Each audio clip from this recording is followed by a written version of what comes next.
Hi, my name's Simon Locke. I'm the founder and CEO of CommunicationsMatch. Today I'm delighted to be with Daniel Watson. Daniel is the Senior Director of Growth Marketing at CISION, and we're actually at a CISION-sponsored webinar organized with Compro that was all about social journalism. Daniel, what were your takeaways from today's webinar?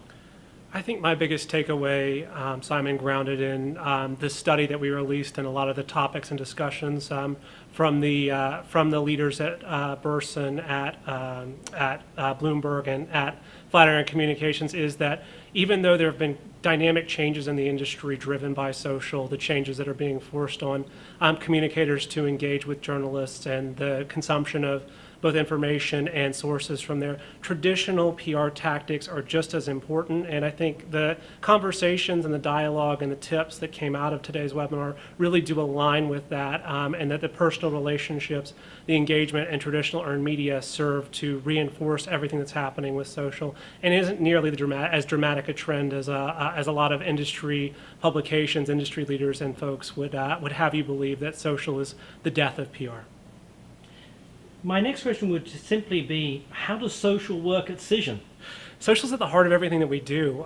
We have a really dynamic and broad reach, especially to traditional communications. CISION represents the largest player in the industry between the legacy PR newswire organizations, Vocus, the legacy CISION, Gorkana in the EU. So ultimately, that broad reach and that relationship that we've established with those audiences gives us a chance to do pretty much anything that we need to do from a marketing and communications perspective, whether it's promoting a webinar or live stream like this, whether it's promoting a live white paper, whether it's sharing information from partners or major product updates.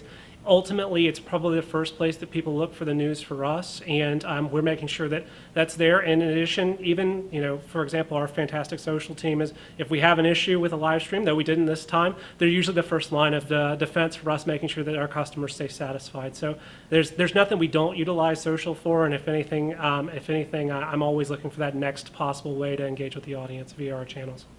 Well, my last question is simply, you've been doing this for a while. Are there any lessons or insights that you have learned through, your engagement on social channels that you think are useful to communicators in general?